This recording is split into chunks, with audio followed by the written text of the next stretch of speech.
Alors, le thème d'aujourd'hui, ce sera l'autofocus. Alors, je me suis rendu compte en préparant qu'il y avait tellement à dire qu'on a décidé finalement avec Sony de diviser le webinaire en deux.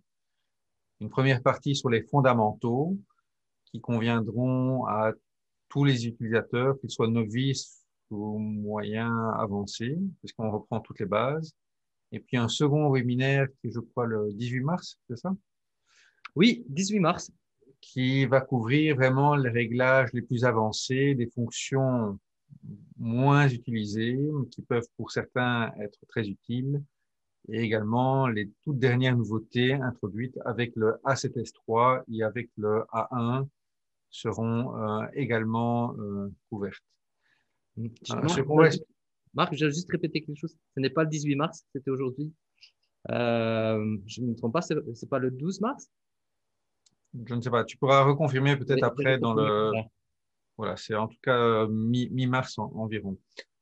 Euh, donc, on couvrira dans une seconde partie des réglages plus avancés. Donc, certaines questions, je ne vais pas y répondre aujourd'hui sans doute. Je vous demanderai de revenir pour le deuxième webinaire parce qu'il y aura sans doute des questions qui seront couvertes à ce moment-là. Mm.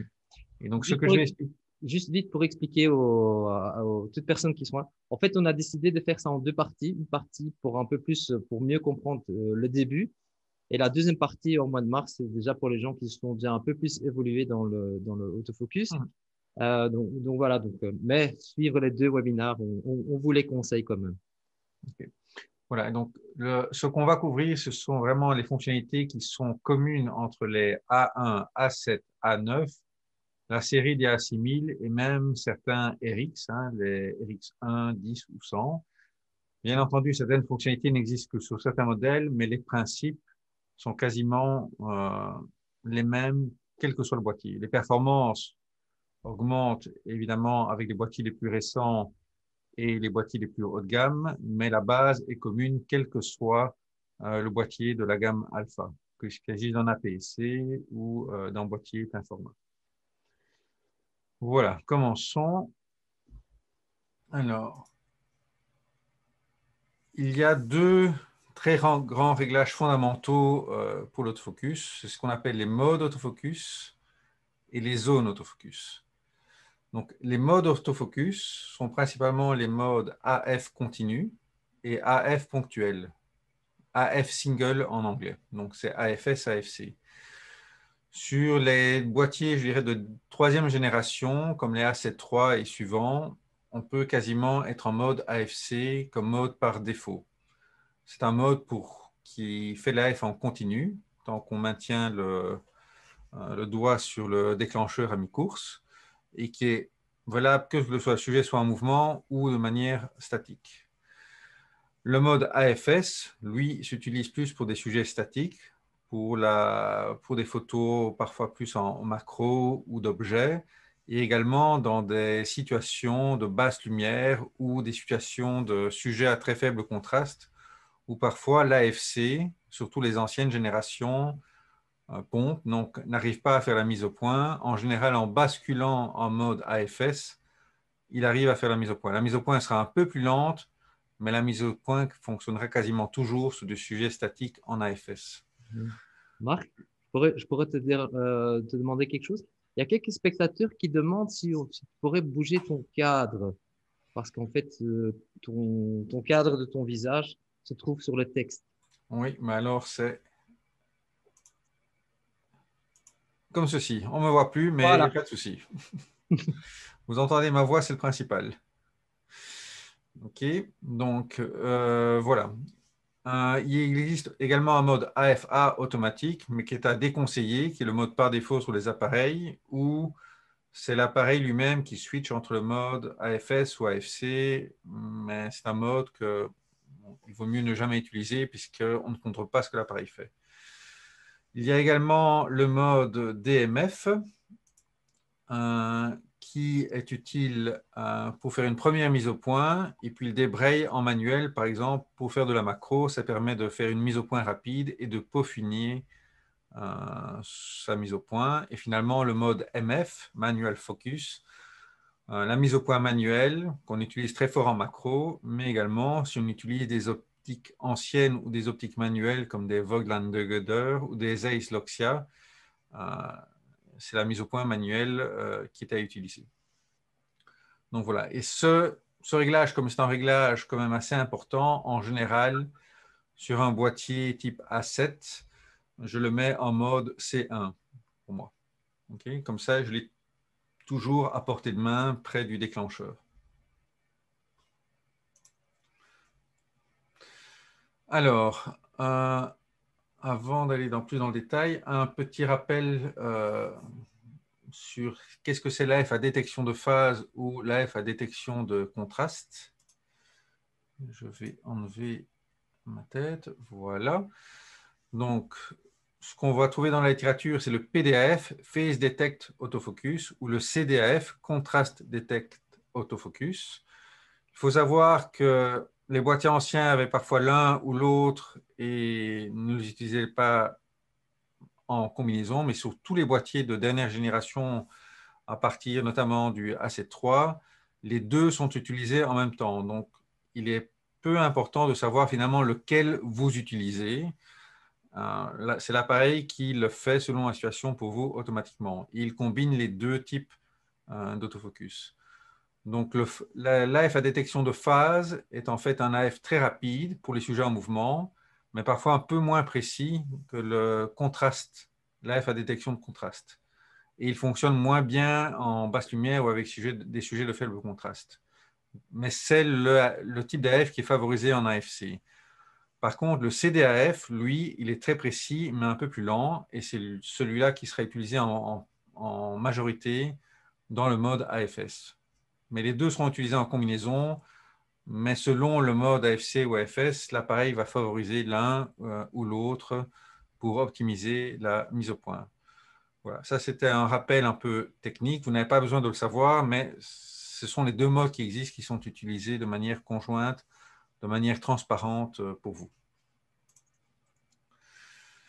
Alors, les zones, c'est le paramètre principal. Hein. Si on admet qu'on est en mode AFC par défaut, je dirais, la règle est d'essayer de prendre la zone la plus large possible pour des sujets imprévisibles ou s'il n'y avait qu'un seul sujet. Et donc, on peut travailler en mode large ou en mode zone, qui sont... Est-ce que vous voyez ma souris ou pas? Je vois un tout petit peu la souris. Ouais. Ok, donc ce sont les deux premiers modes. Hein. Ce sont les deux premiers modes. Ici, celui-là ou celui-là, mode large ou zone. Quand on n'a qu'un seul sujet à l'écran, qu'il est facilement identifiable ou qu'il est imprévisible, on prend une zone large. Quand on a beaucoup de sujets dans une foule et qu'on veut forcer le boîtier à choisir un sujet ou plusieurs objets et on veut lui indiquer très précisément où faire la mise au point, on prend un spot flexible qui peut être soit small, medium ou large selon le besoin, si on a besoin de l'isoler. Et ça, c'est les principes de base. Et donc, je vais d'abord vous montrer une illustration. Voilà, donc ça, c'était un petit tableau que Sony avait produit récapitulatif. Quand le sujet est rapide, fast et imprévisible, on prend le wide. Et plus le sujet est lent, statique et prévisible, plus on peut se permettre d'aller vers un flexible spot small. Ceci est à nuancer, même si le sujet va être en mouvement rapide, avec les fonctionnalités de tracking, donc qui permettent de commencer la mise au point quelque part et après l'appareil va lui-même bouger le collimateur. En général, si un mouvement va commencer, on peut se permettre de prendre un flexible spot small, le mettre sur le sujet, il démarre et après, c'est le boîtier qui va lui-même faire la mise au point. On n'a pas besoin de le bouger manuellement. Donc moi, les deux modes que j'utilise principalement, c'est soit large, quand vraiment je n'ai qu'un seul sujet, dans une séance portrait, dans la nature par exemple, ou quand c'est un oiseau sur un ciel bleu que je dois prendre en mouvement, je prends large, et le reste du temps, en général, je prends flexible spot small je démarre, je fais la mise au point sur une personne dans une foule, sur un sujet, et après, je laisse le tracking m'aider à continuer à faire la mise au point.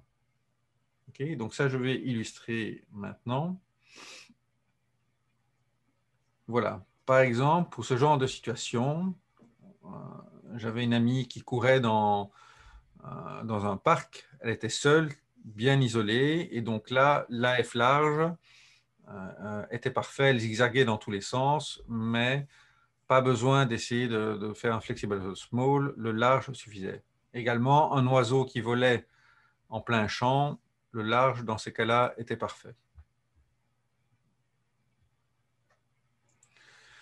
Une autre situation très commune, voilà, je veux faire la mise au point sur ce garçon qui a Cinta, mais pas sur les autres, pas sur le panneau. Je prends un Flexible Spot Small pour exactement dire c'est celui-là que je veux prendre ou donner la priorité pour l'autofocus. Même chose, un groupe de 3 personnes, peut-être que la personne au centre, c'est mon amie, c'est elle que je veux en priorité, et les 2 autres, c'est d'autres copines, je m'en fous un peu, donc c'est celle-là que je veux en priorité, donc je peux fixer et forcer pour être sûr que c'est le sujet qui est derrière le cadre vert qui sera vraiment le principal pour la mise au point. Okay. J'ai Alors, une, j'ai une bonne question ici de Michael Vinitsky, Marc. Je me suis jamais posé la question, mais très simple. Est-ce que le fait d'être en mode tracking utilise plus de batterie? non, c'est pas... Non. Non, S'il je pense pas utilise non. plus, c'est imperceptible. C'est plus si on utilise le viseur vis-à-vis de l'écran arrière que ça a une importance plus grande. Et utiliser la rafale, par exemple, utilise beaucoup moins de batterie que faire une photo toutes les 3 minutes. Donc, ce n'est pas, pas très relevant, entre guillemets. Il ne faut pas se préoccuper. Je dirais, on ne va pas utiliser le tracking pour économiser la batterie. Ça n'a vraiment pas d'influence majeure. Voilà un autre exemple où une utilisation du cadre peut être utile. Donc, pour un sous-groupe, je dirais, ou pour isoler une zone, on peut utiliser la fonctionnalité de zone. Okay. Alors, je vais maintenant vous montrer un petit instant ici. Voilà, ce que je voulais vous montrer. Ouais, on va faire ceci. Donc, ça, c'est ce que j'ai mis sur le bouton C1. Vous voyez que je suis en AFC de base. Et sur le bouton C2, je mets les zones. Alors, quelque chose qui est arrivé avec le A7R4, A7S3, A1 et tous ces boîtiers-là, c'est qu'au lieu d'avoir tous les modes et devoir sélectionner les zones, on peut, je vais revenir ici,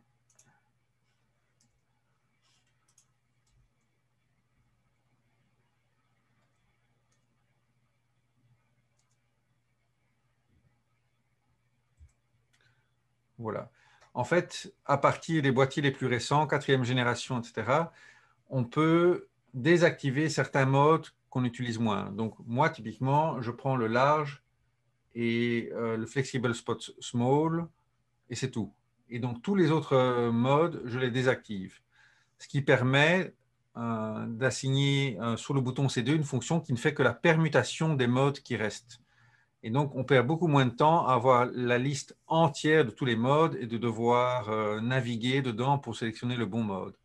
Donc ça, c'est une fonctionnalité qui n'a l'air de rien, mais ergonomiquement, on est beaucoup plus rapide pour changer d'une zone à l'autre et ça apporte un vrai confort au quotidien pour une sélection rapide des modes que vous utilisez le plus souvent, quoi. Donc ça, c'est une fonctionnalité, si vous avez un A7R4, A7S3, etc., qui est vraiment ultra pratique et qui vraiment améliore la vitesse sur le terrain, quoi. OK, alors, revenons ici. Alors, un paramètre également essentiel que j'ai mis en raccourci sur un bouton dédié, en général je le mets sur le AF on, AEL ou sur le bouton bas selon le boîtier, c'est la vitesse ISO auto vitesse minimum. Un petit mot de contexte. Parfois on a un flou dans sa photo. Ça peut être dû effectivement à un objectif ancien où l'autofocus est lent ou à peut-être un vieux boîtier où l'autofocus n'est pas aussi performant. Mais en général, sur les boîtiers de dernière génération, les nouveaux objectifs, le flou qu'on voit n'est pas dû ni au boîtier ni à l'objectif. Le flou est dû aux autres réglages. En général, c'est un réglage de vitesse qui est trop lent. Donc, pour un sujet statique du genre architecture ou dans une église, la stab, évidemment, aide beaucoup. Donc, on peut faire des photos sans problème à 1/30 grâce à la stabilisation sous 5 axes. On gagne 4-5 stops. Et donc là, pour du statique, on peut se permettre des vitesses très basses. Par contre, si vous photographiez une personne n'est jamais entièrement statique. Et donc là, la stabilisation ne sert, entre guillemets, à rien. Parce que vous allez avoir l'arrière-plan qui sera net grâce à la stabilisation, mais vous aurez un petit flou dû à ce que votre vitesse d'obturation n'est pas suffisante. Et donc, le réglage à prendre et à régler et à mettre en raccourci, c'est ce réglage ISO auto vitesse minimum. En général, je travaille moi en priorité ouverture. Je règle l'ouverture, je mets les ISO automatiques, mais je force le boîtier à utiliser une vitesse minimum. Et je ne prends pas le standard qui est de faire 1 sur la focale, parce que si je travaille au 35 mm, il va me proposer un 30e comme vitesse. Je force une vitesse minimum. Okay, et je la force à 1 125e pour du portrait statique sur un boîtier à 24 millions de pixels. Mais sur les boîtiers très pixelisés, cette vitesse-là n'est même pas suffisante. Donc sur un boîtier comme le A7R4, je passe à un 250e de seconde. Et selon le sujet, une personne qui marche, je passe à un 250, un 500e, etc. Un enfant qui joue, un 500e, un millième, etc. De l'oiseau, du sport, j'augmente et j'augmente. Donc, selon le sujet, j'ai ma valeur par défaut sur mon A7R4 qui est un 250e. Mais si je commence à devoir prendre un vélo en mouvement ou quelque chose de plus rapide, je change très rapidement la vitesse d'obturation minimum. Et le boîtier adapte les ISO automatiquement. Et donc, avec ça, on est sûr qu'on n'ait pas de flou de mouvement, en fait, ou de micro-mouvement. Donc, ça, c'est un paramètre vraiment essentiel que j'ai programmé. Et donc, je peux vous le remontrer en live ici. Voilà, je l'ai programmé sur une touche. Et puis, je peux permuter, choisir ce que je veux. Le premier réglage ISO standard fait 1 sur la focale. Et là, on peut faire également 1 sur 2 fois la focale, 1 sur 4 fois la focale. Mais j'avoue qu'en manière pratique, je préfère fixer moi-même le vrai minimum dont j'ai envie. Donc, par exemple, ici, un 250e. Et quand le sujet change, ben, je mets une autre vitesse minimum. Et avec ça, on est sûr de ne jamais avoir de flou de mouvement. OK, voilà. Et ce réglage-là se trouve quasiment sur tous les boîtiers, y compris, je crois, sur la deuxième génération. Il se retrouve sur les A6100, 400, etc., mais pas sur le A6000, par exemple. Donc, ce n'est apparu que il y a quelques années. Donc, il y a 5-6 ans, il n'y avait pas nécessairement cette option-là. Je pense que ça a commencé avec le Simul 400, elle, je pense. Le tracking, oui, mais bon, ça, il faudrait vérifier. Je n'ai pas à partir de quand. Ça dépend du boîtier en full frame, plein format, quand c'est apparu exactement. Alors, voilà le genre de photo. Vous voyez, en 1/500e pour prendre en vélo en mouvement, un 250e pour un portrait même statique, en tout cas sur la A7R4, un 125e sur un A7R4, 60% des photos vont être légèrement floues parce que le capteur est tellement pixelisé que ce n'est pas suffisant pour une personne vivante, quoi. Alors, l'AF sur les yeux, que je crois que tout le monde connaît, on combine le Face AF et le Eye AF. Hein, donc, selon le mouvement, il détecte soit et la position de la tête, il détecte soit le visage, soit les yeux. Sur toutes les troisième générations et suivantes, l'AF maintenant en temps réel. Il n'y a plus besoin d'appuyer sur un bouton. Par contre, sur les deuxième générations, il fallait appuyer sur un bouton pour le déclencher, quoi. Voilà. Et sur les toutes dernières générations, il y a maintenant le choix entre l'œil gauche et l'œil droit, parce qu'effectivement, il détecte l'œil, mais selon ce qu'on veut artistiquement donner comme portrait, on peut vouloir choisir un œil plutôt que l'autre, sachant qu'il prend l'œil le plus proche, mais parfois, on ne veut pas ça, donc il y a moyen de forcer ça. Donc, je vais vous le montrer en live. Voilà.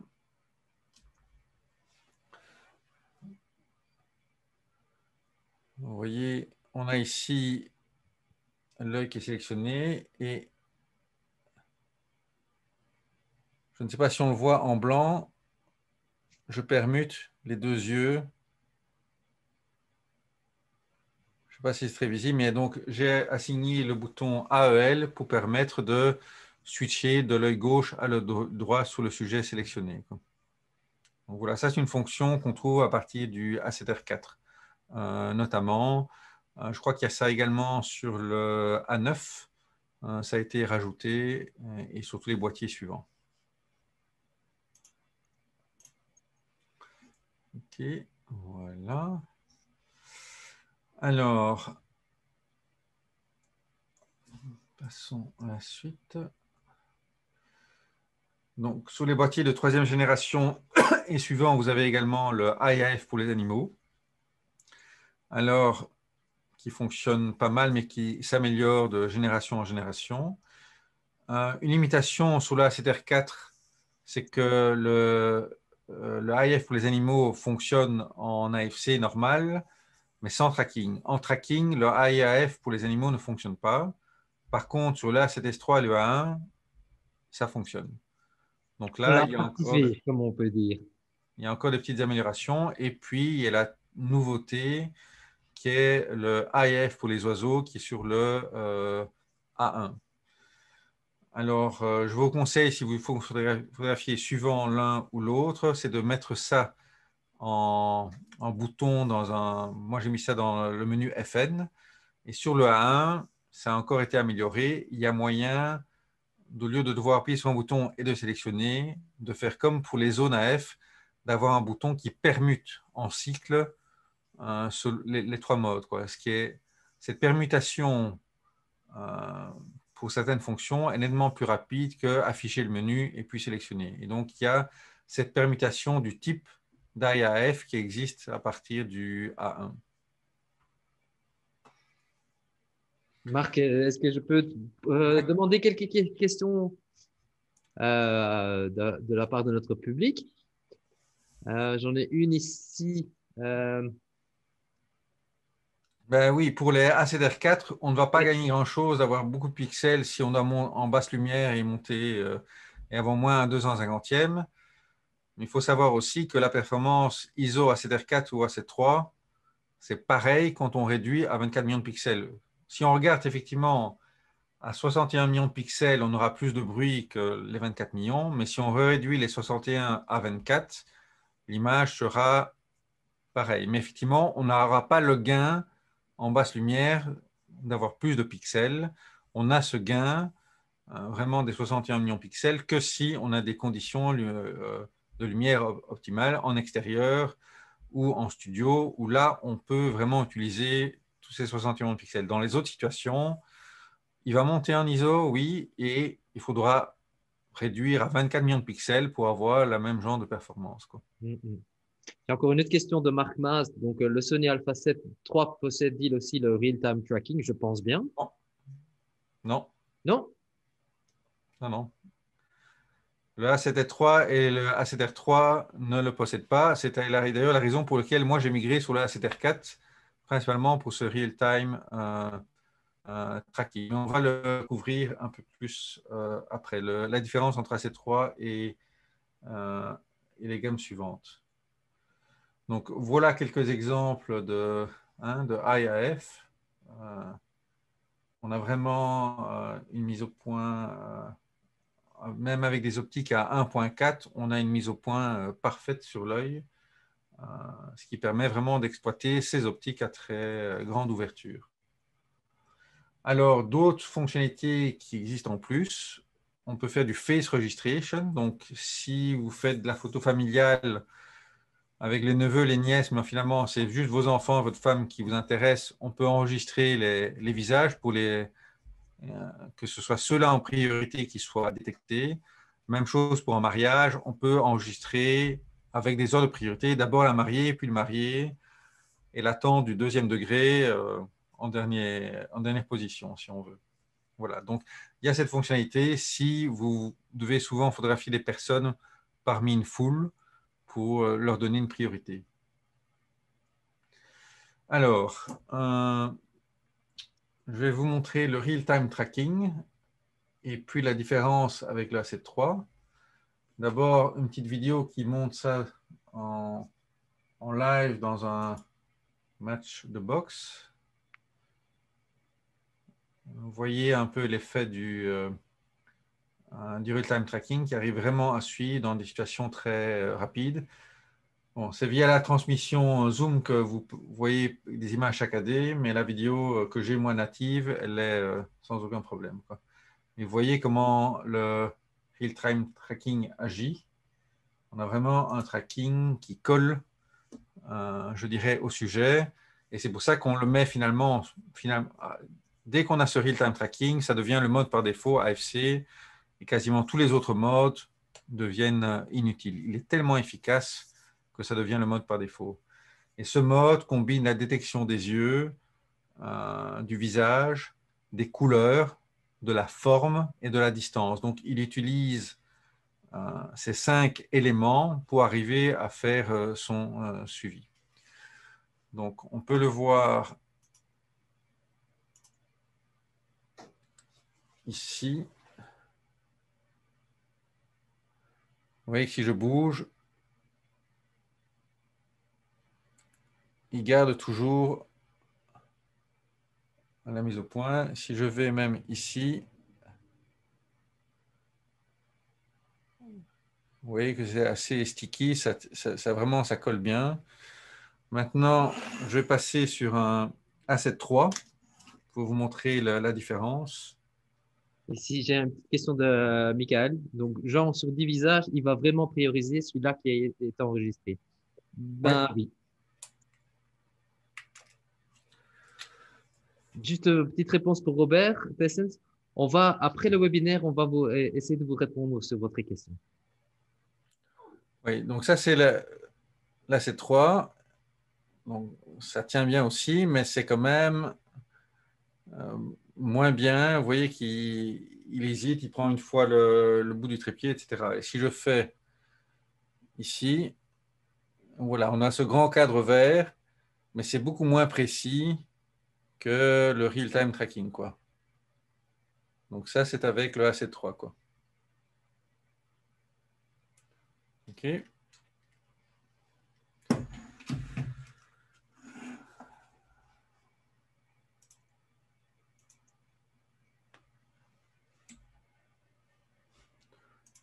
Voilà.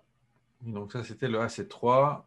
Et donc, dans chacun de ces modes, verrouillage AF ou tracking, on retrouve les modes large, zone, etc. Mais de nouveau, on les configure en général de la même manière que les modes non tracking. Donc, moi, je n'ai gardé que le large et le flexible spot medium en tracking ou en non tracking. Donc, ce mode tracking existe sur les A1, A9, A7R4, A7S3, A6600, 6100, 6400, le ZV1 qui est le RX100 pour le Vlog et le A7C. Donc, une des raisons, parfois même de passer à l'A7C, c'est que l'A7C a ce real-time tracking que l'A7 III n'a pas. Donc, mais ce mode vraiment est un mode qui remplace tous les autres, qui fait vraiment une énorme différence au quotidien.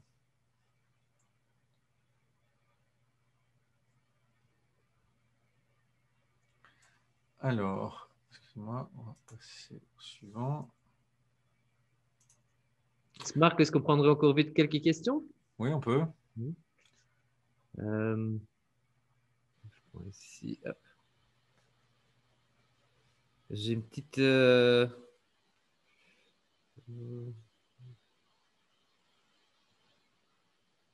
Est-ce que la mesure de lumière matricielle spot influence live sur le Sony A9? Pas que je sache.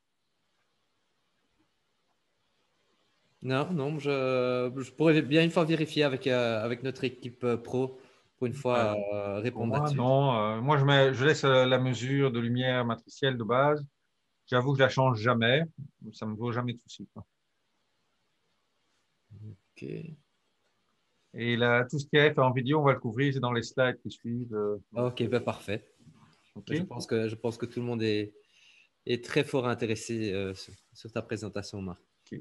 Donc voilà une petite rafale que j'avais fait en testant un 85 1.4 en mode tracking. À 1.4, toutes les photos sont nettes avec le HDR4, aucun problème. Le AIF a fonctionné, visage, etc.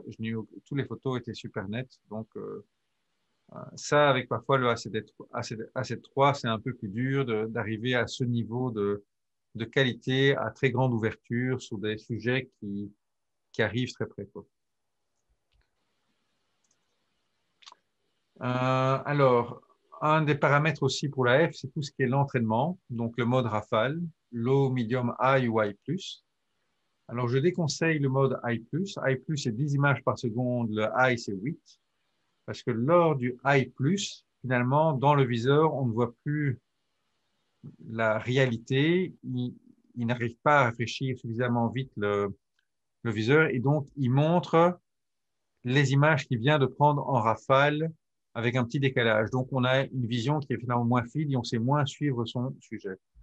Donc, entre 8 et 10, il n'y a pas tellement de différence et donc, je conseille de jamais dépasser le high, sauf situation exceptionnelle, parce qu'on perd un peu, en termes de suivi dans le viseur, la scène qu'on est en train de photographier. Alors, quelque chose de très utile dans les options du menu, il y a un paramètre qui montre la taille du buffer, qui s'appelle Continue Shooting Length. Et donc, c'est une petite barre qu'on verra sur la gauche qui va progressivement diminuer, se vider jusqu'à ce que le buffer soit full. Ça permet de se tempérer un peu quand on fait de la rafale pour être sûr de ne jamais vider le buffer et après de devoir attendre. Et on peut la régler sur nous montrer cette barre avec le buffer uniquement quand on est en rafale, justement, quoi. Mais c'est une petite option assez utile euh, pour gérer et ne pas avoir de message buffer full et devoir attendre que ça se vide sur la carte. Ça permet de contrôler un peu qu'est-ce qui reste en capacité dans le boîtier en mode rafale. Alors, la mise au point manuelle, très utile pour les vieilles optiques ou pour des optiques manuelles. Hein, moi, je suis un fan des optiques Voigtlander, qui sont parmi les meilleures qui existent, mais ce sont des optiques manuelles. Donc, pour ça, le système Sony et ce qui est apporté par les hybrides est vraiment excellent, puisque on peut, c'est la fonctionnalité qu'on appelle Focus Magnification, on peut assigner un bouton pour qu'il zoome dans l'image. Donc, avec un premier appui, il va nous montrer le cadre où il va faire le zoom. On zoome dans le viseur sur l'image. On a deux niveaux de zoom. On règle la mise au point et les zones de netteté sont mises en surbrillance. C'est ce qu'on appelle le picking. Okay, et on peut choisir, selon ce qu'on veut, plus ou moins de surbrillance et on peut choisir la couleur jaune, rouge ou blanc. Moi, je préfère le jaune, c'est très visible, mais pas trop intrusif. Et donc ça, je vais vous le montrer en live. Voici.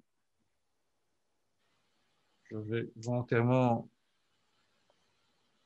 Bon, voilà, comme ça je ne suis pas au point.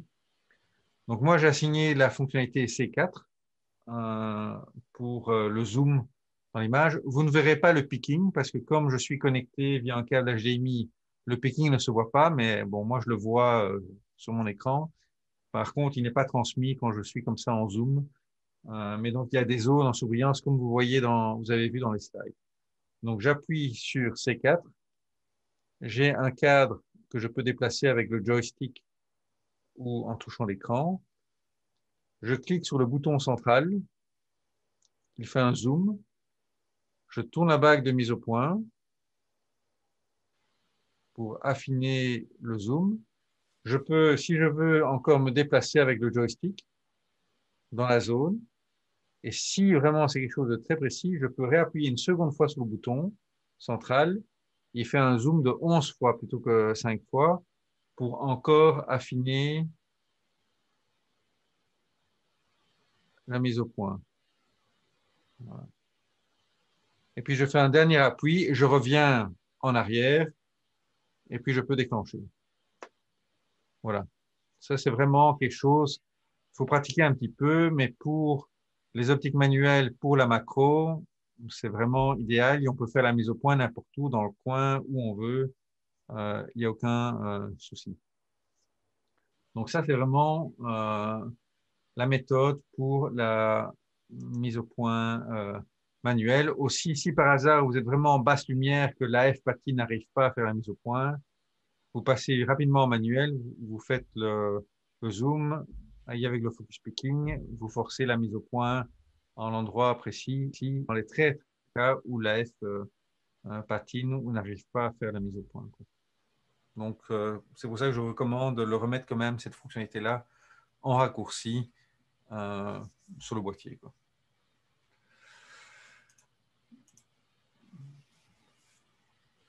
Ok, passons à la suite. Voilà, quelques exemples de photos que j'ai fait en mise au point manuel. Vous voyez même, ça c'est avec le Voigtlander 50 mm f2. On a un œil super, super précis. Un petit appui, un quart de seconde, j'étais sur l'œil. La prémise au point était faite, j'ajuste légèrement et je déclenche et c'est fait. Quand on a l'habitude, c'est extrêmement rapide et pour du portrait statique, il n'y a aucun souci d'utiliser des optiques manuelles. Bon, évidemment, si c'est un vélo en mouvement, ce n'est pas l'idéal, mais pour ce genre de situation, aucun souci. Même chose, là, c'était pour photographier une clé. J'avais fait une mise au point en macro manuel. Après, j'ai utilisé du focus stacking, donc une centaine de photos avec un léger décalage, et puis en empilement pour avoir une énorme profondeur de champ. Mais dans ce genre de situation, pour la macro, c'est également idéal pour décider du point de départ pour la mise au point. Alors, cette fonction loop est-elle disponible dans les autres modes AF? Oui, il y a un mode où elle est disponible. Je le couvre normalement dans la partie avancée. En fait, si vous êtes en AFS, vous savez faire une loupe et il continue à faire la mise au point en mode AFS. Mais en AFC, on ne peut pas combiner ça. Mais une des utilisations de ce mode-là pour faire des mises au point ultra précises sur un endroit très, très, très précis, quand il y a des reliefs très différents, on peut faire mode AFS, zoom, et puis il va zoomer. Vous choisissez avec une petite croix exactement l'endroit où il va faire la mise au point. C'est vraiment l'équivalent de choisir parmi les 500 points de collimateur, le collimateur exact où vous allez faire la mise au point. Donc en AFS, il y a moyen d'utiliser le mode zoom. De nouveau, je ne sais pas si ça existe sur le 7.3, je crois que oui. Sur le 2, ça n'existait pas en tout cas.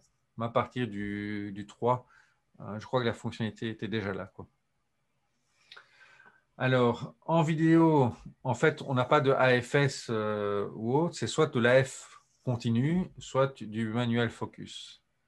Okay. Et sur les dernières générations, donc pas sur la C3, mais R4, A9, etc., il y a la mise au point sur les yeux en vidéo. Donc, on voit la détection de l'œil en temps réel en vidéo, ce qu'il n'y avait pas sur la C3. Et si je ne me trompe pas, c'est aussi sur la ZV1, non? Oui, oui. Donc Ouais, sur les ZV1, donc sur tous les récents à partir du A9, R4, ouais. etc. On a ça sur le ZV1, sur le A7C, évidemment. Euh, Tu pourras me rappeler après de le rajouter dans les slides pour que ce soit Oui, complet. Voilà. Il y a également moyen en vidéo, c'est un des cas où j'utilise souvent l'écran arrière. Il y a moyen en fait de toucher une zone et alors il commence le tracking sur la zone qui a été touchée. Donc on se prépare, on touche la personne avec l'écran arrière là où on veut qu'il commence la mise au point, puis la vidéo se lance, il continue à traquer cette personne-là, quoi. Alors deux paramètres qui peuvent être utiles en vidéo. On peut gérer en fait la vitesse de transition de la F. Elle est réglée sur normal par défaut, mais ça donne des transitions parfois très rapides qu'on veut parfois éviter en vidéo. On préfère avoir une transition douce entre un sujet euh, qui est proche et un sujet qui est plus lointain et pas quelque chose d'extrêmement rapide, quoi. On veut quelque chose d'extrêmement rapide en général en photo, puisqu'on veut vite photographier, mais en vidéo, si on laisse sous le mode normal ou fast, ça peut faire des saccades. Et en général, on préférera aller en mode slow. Euh, il y a également un autre réglage pour la sensibilité du tracking. En fait, ça gère la réactivité si un sujet passe. Si on photographie un, un joueur de, je sais pas, de foot et qu'il est en train de faire le tracking, si quelqu'un passe devant, est-ce qu'on veut qu'il change, qu'il prenne directement le nouveau sujet qui arrive ou qu'il reste sur ce qu'il avait commencé à traquer? Donc, c'est ça les modes. Responsive, il va changer directement si quelque chose d'autre arrive dans la zone, il va refaire la mise au point. Standard, il va garder un peu plus longtemps pour que si il y a un sujet qui passe, etc., il ne refasse pas la mise au point directement, quoi. Donc moi, je reste en général en standard, en sensibilité et en high drive speed. Je préfère le slow pour avoir des transitions plus douces. Si je dois faire quelque chose d'artistique ou une vidéo, c'est mieux de prendre le slow, je trouve. Alors, le déplacement du point AF. Donc, sur les A7 III et suivants, ben, c'est le joystick qui est vraiment très facile à utiliser, qui permet de déplacer le comminateur comme on veut. Alors, une fonctionnalité que certains ne connaissent pas, si on appuie sur le joystick, ça permet de recentrer le collimateur. Surtout parfois sur les AC3, R3 où le collimateur est encore gris, hein, parce que sur les versions suivantes, on peut choisir la couleur du collimateur. Parfois, on perd, on ne sait même plus où est le collimateur. Si on fait un appui sur le joystick, sur le centre du joystick, ça va recentrer le collimateur et permettre de ressavoir où il est et de recommencer à partir de là. Même chose, même si on sait où est le collimateur, parfois réappuyer pour le recentrer, ça permet d'être plus rapide que de juste pousser le joystick pour le faire circuler à l'endroit où on veut, quoi. Donc c'est un petit raccourci que j'utilise souvent. J'appuie sur le joystick, je recentre et je repars de là. Donc ça, c'est à essayer si vous ne connaissez pas. C'est vraiment très, très utile. Alors, pour les A7II, A7C et les A6, malheureusement, on n'a pas de joystick. Et donc là, le plus efficace, c'est de laisser sur le bouton central qui est au milieu de la roue la fonctionnalité qu'on appelle Focus Standard. En appuyant sur celle-ci, en fait, on ne va plus avoir les fonctionnalités ISO, DISP, entraînement et la correction d'exposition. On passe en mode pour bouger le collimateur. Donc, un appui dessus, on bouge les collimateurs avec les boutons gauche, droite, haut, bas. On fait sa mise au point et puis il repasse en mode, je dirais, où on peut sélectionner les fonctionnalités assignées à gauche, droite, haut, bas. Et donc ça, c'est la méthode, je dirais, sur les A6000, A7C. C'est bouton central, on fait circuler le point focal avec les flèches gauche, droite, haut, bas. Et voilà. Alors, un autre mode, pour ceux qui aiment ça, c'est le déplacement tactile. Donc, parfois, justement, sur les A6000, A7C, certains nous trouvent que ce n'est pas assez rapide de faire ça. On peut utiliser l'écran tactile de deux manières. soit effectivement en regardant l'écran et en appuyant là où on veut faire la mise au point. C'est le mode Touch Panel ou en mode pad, c'est-à-dire qu'en regardant toujours dans le viseur, il y a moyen qu'avec le pouce gauche, vous frottiez la surface pour déplacer le collimateur. Donc, dans ce mode-là, en fait, la surface tactile devient comme un écran entre guillemets de smartphone et un appui dessus permet de faire bouger le collimateur. Et donc, les réglages à faire dans ce cas-là sont une position relative pour que, peu importe où le collimateur se trouve, les mouvements que vous allez faire le bougent à partir de là où il est. Et en général, on décide d'activer la moitié droite de l'écran pour cette fonction-là et pas l'entièreté, puisque vous n'allez pas faire passer votre pouce devant votre nez, devant votre bouche. Donc, en général, on utilise la moitié droite de l'écran pour bouger ce collimateur. Bon, ça a l'air peut-être un peu compliqué comme ça, mais essayez avec ces réglages-là et essayez de voir si ce mode-là, surtout si vous n'avez pas de joystick, vous est plus agréable pour, je dirais, bouger le collimateur ou si vous préférez continuer à utiliser bouton central et puis flèche gauche au droite, etc. Oui, Donc, je vois ici une petite, ce joystick n'est pas très facile d'utilisation. Peut-on déplacer le point AF avec la molette? oui, on peut le déplacer avec la molette avant et arrière. Il y a un réglage pour ça dans les menus.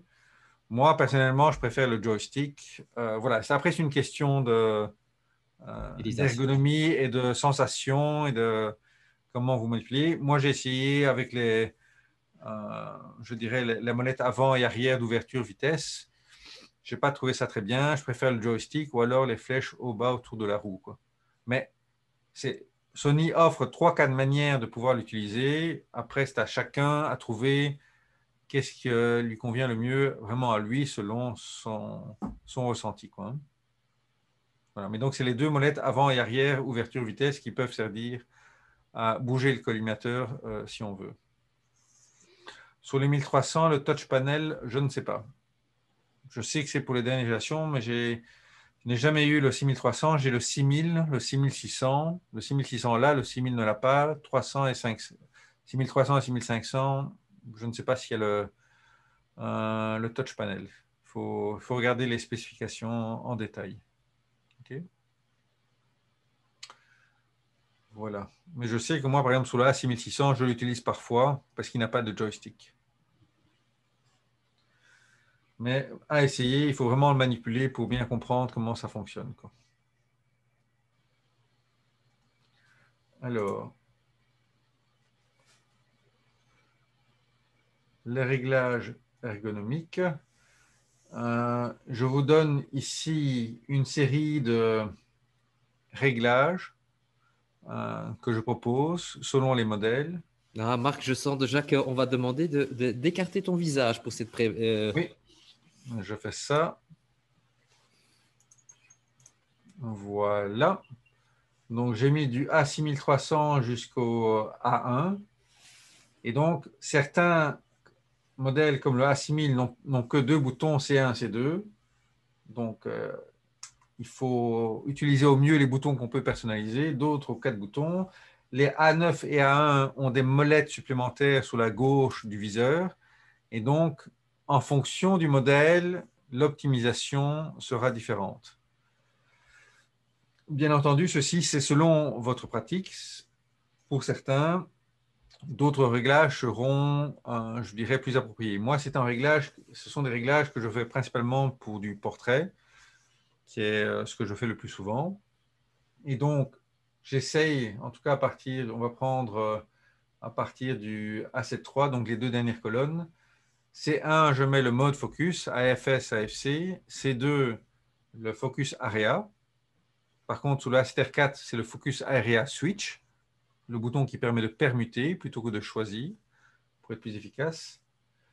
Je mets en C3 le mode silencieux. En C4, tout en bas, je mets le zoom magnify. j'assigne en général au bouton central la bascule AFMF. C'est ce que j'ai trouvé qui, ergonomiquement, pour moi, me convenait le mieux. Je laisse le joystick sur focus standard, c'est-à-dire quand on appuie, il recentre. En AEL, j'ai mis la sélection de l'œil gauche ou de l'œil droit. Et en AF On, j'ai mis le ISO auto vitesse minimum, qui sont les paramètres que j'utilise le plus souvent. Okay. Il y a certaines fonctionnalités avancées qu'on peut assigner comme ce qu'on appelle le rappel de réglage personnel maintien, mais qui est une fonctionnalité assez avancée que je couvrirai seulement dans le second webinaire. Mais ça, c'est vraiment après plusieurs années vraiment d'utilisation, depuis plus de 10 ans que j'utilise les boîtiers Sony. C'est vraiment, en tout cas pour moi, ce qui est le réglage que je refais systématiquement qui me convient le mieux.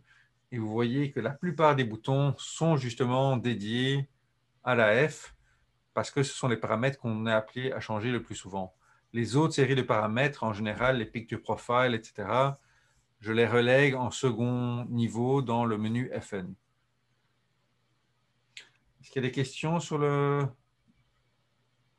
ici? Je vois ici de William Smith, pas de A7R2 dans le tableau. A7.2 ou A7R2, c'était entre guillemets pareil. Mais de nouveau, si tu peux noter, je le réajouterai, c'est ici, quoi. C'était les mêmes réglages, quoi. J'ai oublié de le mettre. Voilà. Okay. Non, pour le reste, je pense que tout le monde suit Voilà. très Donc, bien le webinaire. ça, c'était, bon, vous revoyez ça sous forme graphique. Donc, à partir des A7R3, 4, etc., on a un affichage graphique pour la personnalisation. Et alors ici, j'ai essayé, mais de nouveau, ça prendrait trop de temps de passer à travers tout. Selon le type de situation, paysage, portrait, portrait en marche, etc., sport, quel est le mode approprié? Vous voyez qu'en paysage, architecture, AFS, c'est très bien. Les portraits de l'AFC, la macro du MF. Et puis, quelle zone utiliser? Est-ce qu'on prend un portrait seul, zone large, par exemple, mais un portrait dans une foule, le flexible spot medium pour pouvoir isoler la personne dans la foule? Voilà. Et après, est-ce qu'on fait de la rafale, pas de la rafale? Quelle est la vitesse minimum? Donc, le ISO auto vitesse minimum à sélectionner selon le sujet. Et quel genre d'ouverture ISO en général je me permets d'utiliser, quoi. Donc voilà, ça c'est chacun a ses petites recettes pour ça en fonction de la situation. Ça c'est plus ou moins les réglages que moi j'utilise, mais je ne consulte pas mon tableau pour le faire. Avec la pratique, on sait que si on veut isoler un sujet, on met un flexible spot. Si le sujet est seul, c'est du large. Si le sujet bouge, on monte dans l'ISO auto vitesse minimum. Et tout cela se fait naturellement, je dirais, avec de la pratique.